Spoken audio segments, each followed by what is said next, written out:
tanga asubuhi blaza. Sasa mbona sina keshi hapa? Dula una keshi? Dula. Una keshi hapo? Na. Hebu nisaidie mpe dogo hapa nitakulifani, nitakurudishia. Utarudisha? Na kurudishia mzee, mpe dogo hapo nani? Keshi moja. Amenipa blaza, asante blaza. Mungu akubariki. Poa mdogo wangu, poa. Poa blaza, asante sana. Haya.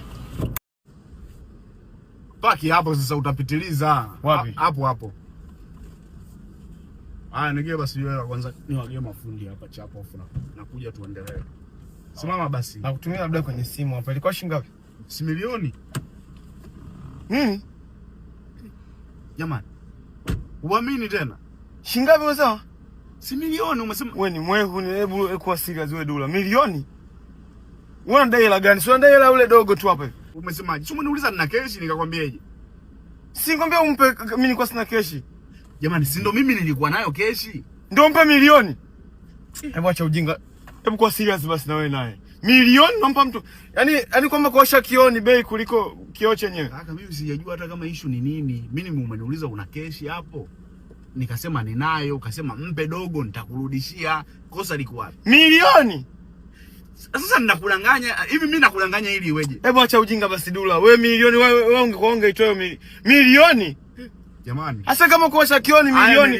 Haya niliyajua. Sasa ambacho hutaki ni kwamba mimi sijatoa milioni au sina milioni. Hasa kama kuosha kioo ni milioni, si watu wangefunga mabenki wote wakaishia mabarabarani kuosha vioo. Ndugu yangu ungenisikiliza. Mimi umeniuliza nina keshi niliyokuwa nayo ni milioni. Nalo, kuna vitu vingine tusitake kutoana ufahamu hapa. Wewe ndio unajitoa ufahamu milioni. Acha ujinga na wewe Dula bana. Wewe jamani, hivi hujasikia kweli mimi naongea na simu hapa kwamba jamani nakuja site. Waambieni watu wa Magic Builders, white scheme, wall put za shingapi? Unasikia kabisa? Huamini kama nilikuwa na milioni mimi? Dula acha mambo ya kijinga basi. Hebu nisikilize, naomba tusipanikishane, sawa? Mimi natoka hapa, nimekwambia kabisa kabla hatujaenda safari yako, tuanze safari yangu. Mimi natakiwa niende hatua kama unavyojua, inatakiwa nyumba ipakwe rangi. Umeelewa? Hela nilokuwa nayo inatakiwa nyumba iskimiwe kwanza, na kuskimu ni white scheme all put kutoka Magic Builders, na ndio hicho nilichokuambia, na nilikuwa na milioni cash nimeifunga kwa pamoja hivi. Sasa wewe unabisha nini? Nimekwambia acha niwape mafundi, umeniambia na kurudishia. Sasa hizi unanitolea macho. Maana yake ni nini sasa? Wewe unashindwa kuwa serious basi. Wewe mimi nishakuona wewe Dula uko serious. Naona kama niongelea pumba tu. Yaani